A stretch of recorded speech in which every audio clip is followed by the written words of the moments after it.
We're ready to rock and roll. So I know today's episode is going to be absolutely incredible. That's what I love about Fridays the most. I love Fridays because we get to bring amazing people here onto the show, and today is no different. Today we've got Hunter Reid. This dude's a serial entrepreneur, an international speaker, and a world traveler. He's actually in Colombia right now. But first, before we go too far, I want you to grab your planner, your hashtag Rise and Grind Interactive Planner. Make sure you grab it. And if you open it up to today, January 24th, you'll see right at the top, we've got this quote that says, "Show me a picture of who you surround yourself with, and I'll show you a picture of your future." I got to tell you, man, this quote right here, submitted by my man, Aaron Powell, this quote right here is just a universal truth. That's all it is. It's just a universal law. See, I know you've probably heard that before, and I know I had heard it a ton of times in my life, but it wasn't until I actually really started to live it, right? Where I really started to surround myself with amazing superhumans from around the world. Like my man Harrison, that's going to be, I always want to call him Hunter, but like my man Harrison that's about to be on. But it wasn't until I started really surrounding myself with amazing superhumans did I understand how true this universal law is. You need to take a check in 2020. Look around. Who are you surrounding yourself with? What type of people do you have in your life, man? The connections that you can make when you start to level up, when you make sure you're the dumbest person in the room. The things that will happen in your life are so incredibly transformative. So I want to challenge you here in 2020 as you continue to devour your desires this year. I want to just challenge you to take an inventory, take a look around. Who's got to go? There might be some people that gotta go. Like, bro, I love you. You're cool. You and I are friends. However, until you level up your game, we just can't roll together like that. You might have to have that conversation. Thanks, Aaron Powell, for submitting today's quote in the Rise and Grind Planner. I truly appreciate it. And listen, we're gonna bring my man in here. I'm gonna get him in. I want to get him in quick. We've been doing this series called Devour Your Desires this week, and this is a guy who is living that out. But before we do, oh man, my thing just froze up. All right, cool. Before we do, we got to do some dancing this morning, right? So we got a little chill tones, little chill vibe. For those of you that know, and those of you that don't know, this is the part of the show where I need you to hit that share button. That's right. I need you to hit that share button, because I believe if we can change the way people start their day, it'll make a massive impact on this planet. I truly believe that. And sometimes all it takes to change the way somebody starts their day is for you to hit that share button. This is also the part of the show where I'm going to say good morning to you, and I want you to say good morning to me. Whether you're watching live or you're watching on replay, say what's up. I'll say what's up back. We already got 100 people up in here live at 5:30 in the morning. I love it. What's up, Scott Simons? How you doing, Kara Jackson? See, Scott Simons understands the power of surrounding yourself with incredible people. He's got incredible people around him. And because of that, my connection to Scott, we got Ed Mylett. That's going to be on our show on February 4th. It's going to be incredible. What's up, Sandra Benstock-Delolio? How you doing, Heather Fox and Mike Higdon? What's up, Whitney Wells? Miss Laura Berman's up in here.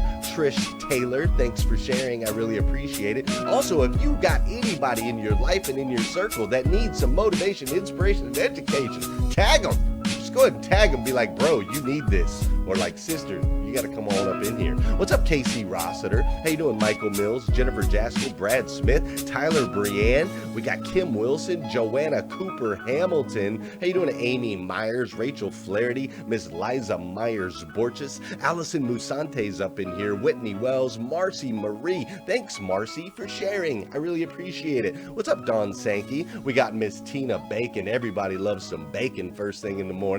What's up, Carrie Lynn Carter, JJ Bain, Denny Rust, and of course my man Josh. Oh, all right, we got some fire, we got some energy. I'm gonna bring my man up in here in just a second, but first let's go ahead and roll this Devour Your Desires. We are 60 seconds away from the one and only Hunter Reid.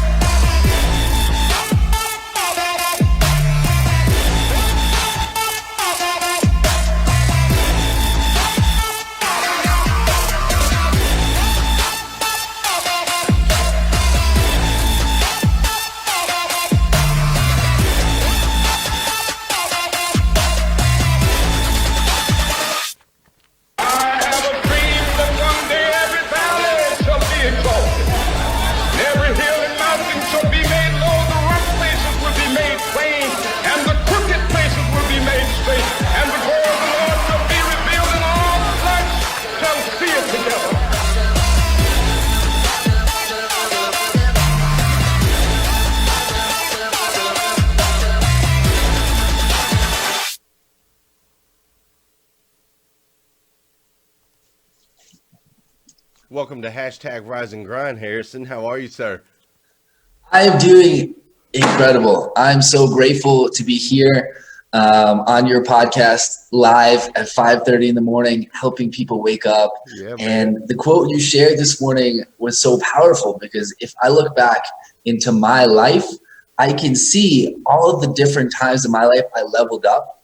It happened to be when I started surrounding myself with new people. Yeah, man. And so to me, proximity is so powerful and you hear it all the time, but until you practice it, you never really understand the importance of who you surround yourself with. So I think it's a really great quote to start Friday morning. Absolute fact, man. What a way to start Friday morning. How about that? And what better way to start than with a little dancing, right? A little dancing, a little music, little higher energy, and an introduction to my man Harrison Reid. Here, Harrison, do me a favor. In 60 to 120 seconds, can you just tell everybody that's joining us this morning, who are you, man? Who are you? What are you doing? Tell us a little bit about yourself. Wow. Okay, sure. I'll start out of the ordinary.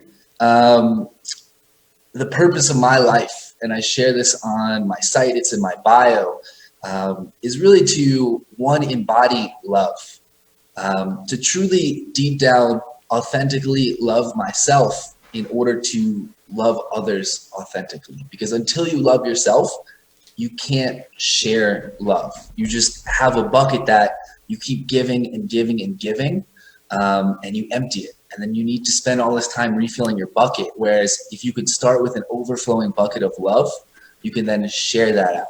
The next purpose of my life is to share extreme abundance. Um, I actually grew up in a great household, great parents. We had enough money, and because we had enough money, I always felt like I wasn't necessarily, it wasn't mine. And so I actually grew up in an abundant household with a huge scarcity mindset.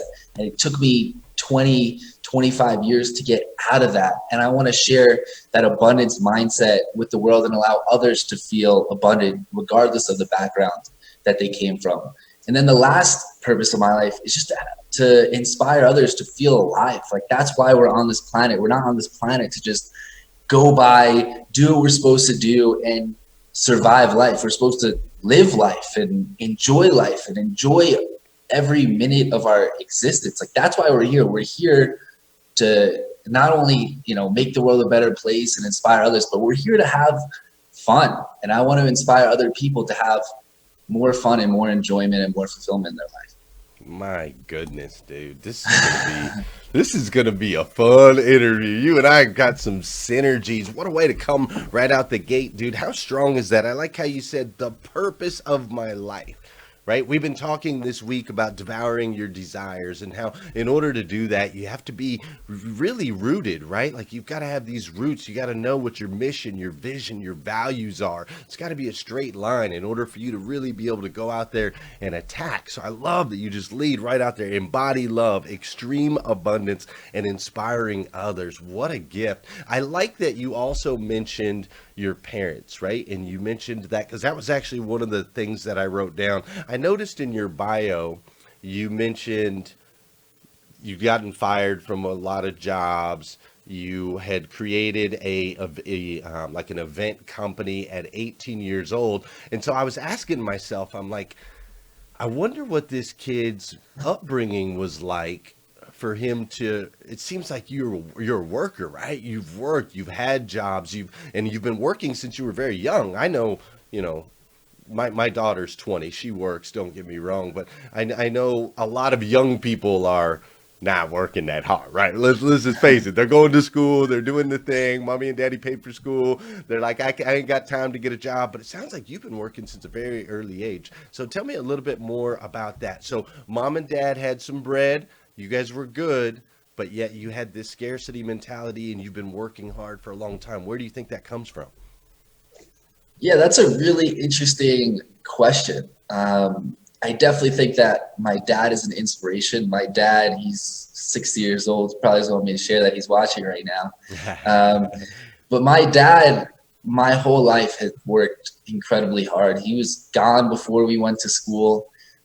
He was home sometimes in time for dinner. He really made a point to get home in time for dinner, but he didn't always, because he would work 12 hours a day every day. And even when he wasn't in, he'd be in the office 12 hours a day every day. And even when he wasn't in the office, he'd be working. So I had great inspiration from my dad, and he's had this amazing transformation in his life, where the purpose of his life right now is to make the world a better place. And he's doing that through, teaching investors how to put their money to work, doing good while also make money. It's called impact investing, and it's really fascinating and phenomenal. And he's really, trying to lead the charge in that. So that's beautiful. And then the other part is growing up with this scarcity mindset. My parents had bread, but I didn't feel like I was deserving of it, right? I didn't make it. And so I tried hard to it's not my bread, right? My parents did pay for college. They were really amazing, and that was super helpful. But I hated spending their money in other ways. I didn't want to buy silly things with their money. And so if I wanted to buy a silly thing, I would have to go out and buy it myself. And so I was fortunate enough to have great parents that were inspiring. They pushed me to work. I started working in a gym when I was 14, doing an assistant personal training and assistant. I used to teach people self-defense when I was 14, which was really incredible. That's and awesome. I think that I struggled growing up a lot with depression. And I think something that really helped me get out of depression is just, how can I help other people? Because depression is really an internal thing. It's what's wrong with me? Why aren't I good enough? What am I doing wrong? But when you get out of that and you're okay, what can I do for others? You can free yourself of this depression. And so, all of the stuff I did in my life, it was, what could I do for others? Can I help them get into shape and be stronger and be able to protect themselves? And then my event company, we were raising money for charities. So it was how can we help people have a really great time while benefiting the world? My second company, it was in the finance business. It was, how could I bring ethics and morals into a business that is devoid of that, and then help remove the biggest stressor of people's lives, which is finances. And I noticed in one of your recent podcasts, you talked about divorce and how prevalent it is. And what the number one cause of divorce generally is finances. So I started that business in order to help people get out of that stress. And then the business that I'm doing now, the healthy food, which I'm sure we'll talk about later, it's, how could we help those that struggle with weight issues take control of their life, take control of their health, and live a great quality of life without having to make any changes. Beautiful, man. Beautiful. I love those words, that battling depression is an inside job, right? It's an inside job. And the best way to do it is to outwardly pour into and serve others. So much truth to that, man. So much truth. We're going to dive into some of these things that you're doing, these ways that you're serving other people that I think are just absolutely fantastic. We're going to dive into that a little bit more. I do want to back up just a second, all right? Because this is a morning show. This is a morning show, and it's early, and we got a bunch of early risers on here, and I've studied success. I've studied success for years and years and years, and it seems like every successful person I know has some type of disciplined morning routine, right? They've got something that they do, that they wake up every day, kind of keeps them grounded, so on and so forth. So I want to ask yours real quick. Share with the audience, how do you start your day every day? Sure. I wake up.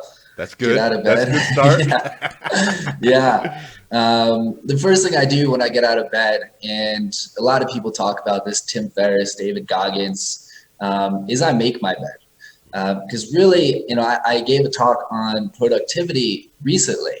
And one of the most important things to being productive in your day is to set your mind to being productive. I call it productivity mode. It's not really a fancy word, but when you make your bed first thing in the morning, what you do is you accomplish something. You were productive. you completed a task, and now your brain knows, oh, today we're completing tasks, we're being productive. So every morning I make my bed.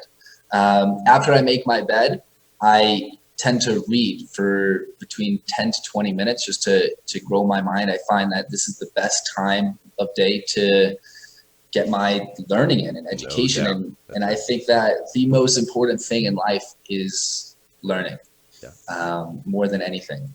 And then after that, I have breakfast, and breakfast to me is really, really important. I mean, I have a health food company, and my belief is, or not my belief, science shows that cravings are started by, and I hope I'm not going too deep into this for the morning. No, you're good.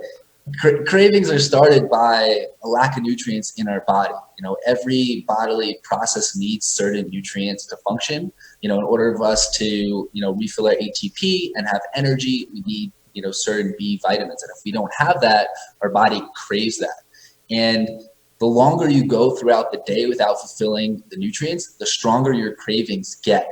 And the stronger your cravings get is when you start to crave those unhealthy foods, like the processed foods or the heavy caloric foods. So in the morning, you know, after I make my bed, after I read, I try to flood my body with nutrients, just to settle that down and to remove cravings for later in the day. So like this morning, I woke up, made my bed, I read, and then what I did was I ate, I don't know if you know a pitahaya.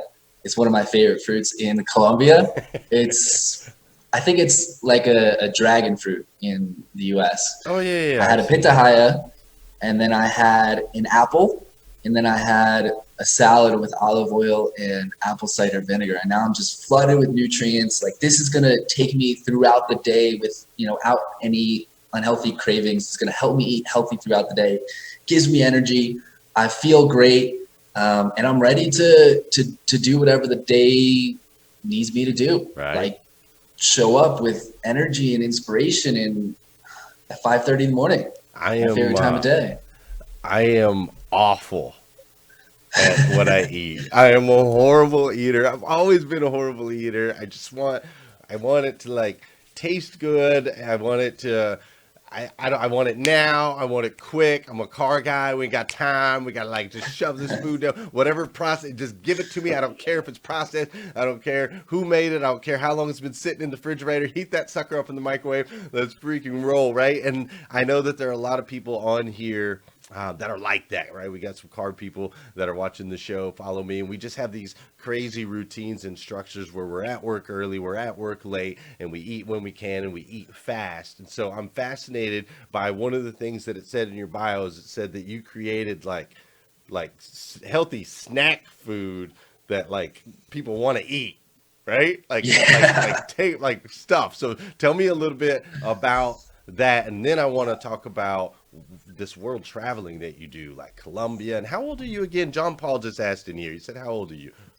I'm 26. 26. I Yeah. love this guy. So tell me a little bit about these healthy snack foods that are going to fulfill my craving for a Snickers bar or a bag of Doritos.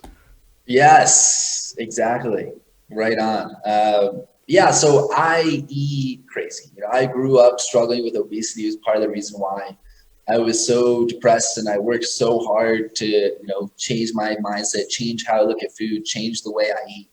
And I went through, you know, 10 years of this, and, you know, I understand today I eat like a madman. Like I eat the same thing over and over and over again. Not chicken and broccoli every single meal, because, you know, the whole way that fitness people eat, there's a purpose to that. It's to look good. But if you eat chicken and broccoli every single meal, you're not going to feel good because you're getting the same nutrients over and over again when you need a wide variety. So yeah, I eat, you know, these big meals that are, you know, have heavy variety, but then I eat it every single meal, which is crazy. Not everyone is going to do that. And that's okay. You don't have to. And so I had a lot of pain when I struggled with obesity and depression, and it was, you know, really terrible. And all I wanted was to be happy. And I found happiness in my new life, in my new body, in my new way of eating. And I wanted to bring that to other people, have conversations with a lot of people, and eating healthy isn't necessarily the struggle. It's junk food, right? They could eat Yeah. healthy every meal, and then they eat these junk foods when they're in a rush, or they're just like starving and craving something, or they're stressed and they're That's depressed and they me. just need some sort of relief. And so what we're creating is something to replace that habit, right? You want that junk food. It's going to give you that, that flavor you want, or it's going to give you that convenience, or it's going to give you that emotional release. And we want to give that to you in a way that is massively positive. So the whole purpose of our company, I said it before, we want to help those that struggle with weight issues take control of their health, live a more vibrant life by producing radically healthy versions of the food they already love. So you mentioned Snickers and Doritos. So the first product we're launching on March 9th on Kickstarter with is a Doritos type product. It's a seasoned tortilla chip. It's completely plant-based. We don't have chemicals. We don't have flavorings. We don't have sweeteners. We don't have sugar. We don't have ingredients you can't pronounce. We have really good macronutrients. We preserve the micronutrients as best we can by not frying or baking the chip at high temperatures. And it tastes like a Dorito, and it's going to do a lot of good for your body. It's going to put some nutrients in your body. It's going to help you feel great. It's going to give you energy. You're going to start thinking clearer. Food is really important for our brain health and the way our brain functions and the way we think. Sure. And, we have really healthy fats, we have good protein, we have fiber in this, junk food type thing. And that's what we're making. We're trying to bring it to the world as quickly as we can because we understand people need this, right? People love junk food. I love junk food. Doritos growing up for me was spiritual. Right. It was, and I want that back in my life. And we're just we're just trying to give that to people. I love it, man. I love it. That's exciting. I will be following. I will be very, very interested in that.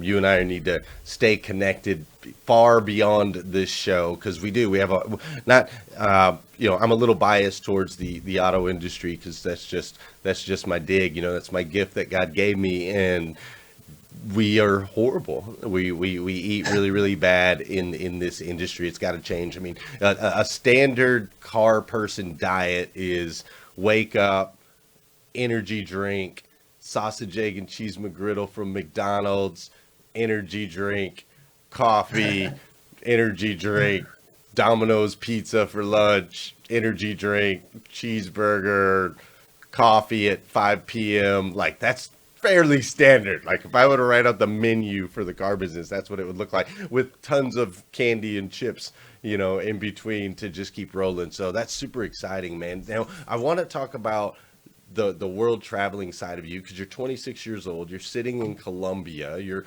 developing companies. You're changing the world. You're serving people. You're making this massive impact. So let's just talk a little bit about that. A lot of people don't really like travel. Like my wife, she's never been anywhere, man. I took her to Cancun. It was the first time she'd ever gone anywhere. And that's not even really like traveling. That's like United States over in another country. You know what I mean? So share with me this world traveling side of you. Why is that important to you? And where do you see, what do you get out of that? What's the value in that for you? So I sold my second business. It was the first business I sold. The first one didn't sell. But the second business that I started, I sold in April of last year. And at the time, my ex-girlfriend and I were going through a breakup, and I was living in an apartment with, 4 near and dear close friends of mine, and they had a very different mindset than I do. Like I still love them. They're awesome people. They're still in my life, but we had a different mindset at the time. And so I knew I needed to remove myself, right? To change my proximity, to change my projection, because I really wanted to start this amazing company that's going to help people take control of their health.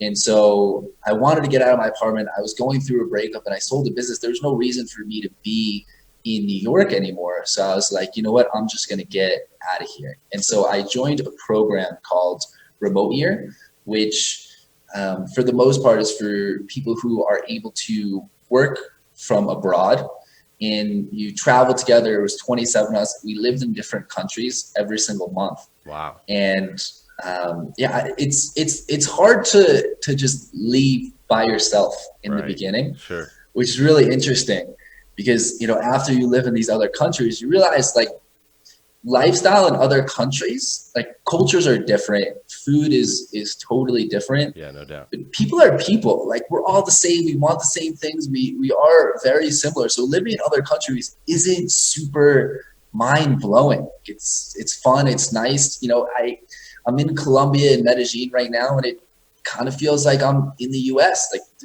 there's cool people, there's good food, you know, there's good energy here. So I was really fortunate to find that program and, you know, get over that. It's just a fear at the beginning. It's like, oh, living in a foreign country is crazy. It's scary. You could live in a foreign country and not speak the language. We're very blessed to speak English because you could live in almost any country and get by, and it's easy and it's fun. But you asked, like, what do I get out of travel? Yeah, man. You know, besides seeing the world and seeing other cultures, you know, you understand really quick that, you know, all people are the same, and, you know, countries and wars are kind of ridiculous. Not countries are ridiculous, but wars are ridiculous. We're just fighting ourselves. But, you know, one of the things that I got out of it that I never thought I would is when you're living out of a suitcase, traveling from country to country, it's really important what's in that suitcase. In every country I go to, I look like, what can I leave? What don't I need in my life? And that really translates to more than just your suitcase. When you get back to work, you're like, what tasks am I doing that I don't need, that I could be free of, so that I can have more energy to do what I need to do? And it's like, what friends in my life that maybe should be in my life less than they are right now, so that I could be hanging out with people that inspire me all the time. And it's like, you know, what parts of my life that I just don't need in order to live the best, like that don't fit my vision for my ultimate life. And I learned all of that through traveling and just leaving clothes in every city that I went to. Right. Man, Yeah. I love that. I love that concept. I love that thought, because we do, right? Like when we're traveling, I'm getting ready. I'm going to be on the road like 17 days in February. And I'm already starting to think like, all right, what do I got to have? What can I leave behind? What's not valuable? What's not an asset? What's not as important? You know, here I've got all my comfort stuff, but out there it's necessities only, right?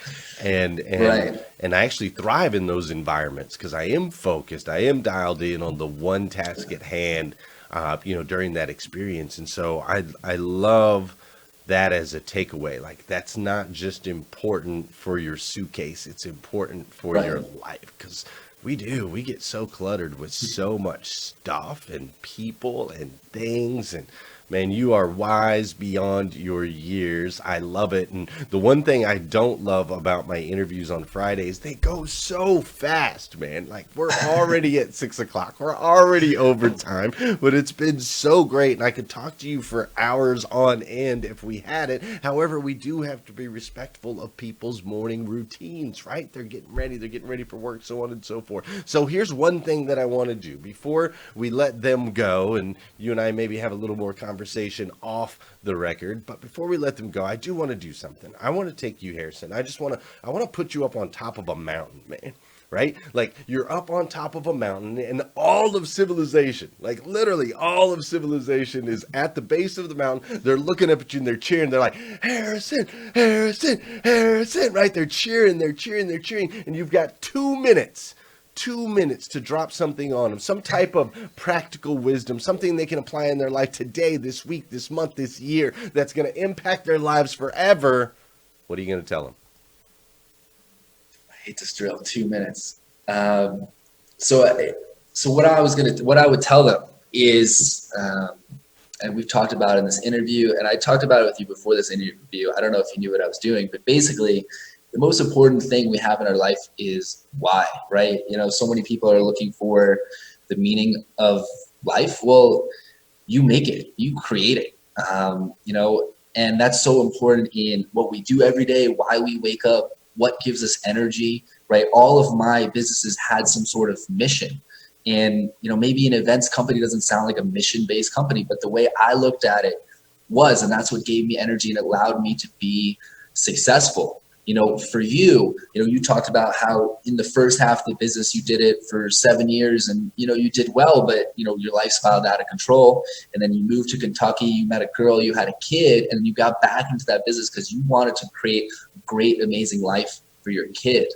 I have a friend, he does marketing consulting. He works for a big conglomerate, IBM. Like, why would you go to work every day? Like, that sounds terrible. But what he does is he helps financial companies market their products so they could reach people like his grandmother, and his grandmother can get the fixed income product she needs to survive through and have the money she needs every single day. Like, he goes to work at IBM, a seemingly boring company, because every day he knows if he doesn't do his job, his grandmother won't have the money she needs to feed herself or to pay rent or to have the pleasures in her life she wants. So if I had 2 minutes and I was standing on a mountaintop, just figure out exactly why you're doing what you do. And, maybe that is cause to change what you're doing. Maybe it's just a fuel for what you are doing. Anything we do, there are reasons behind it. And when you uncover those reasons, the powerful ones, that just fuels you to be 10 times more successful, 100 times more successful than you would be without really remembering every day, like, I need to go to work so my grandmother can eat. Like, how powerful is that? Like, if that was really your truth, you would fucking wake up at 5:30, go to work, be the most productive employee out of the entire company, and just absolutely crush it to save your grandma's life. Yeah. I love That's what I would say. Uncover the why.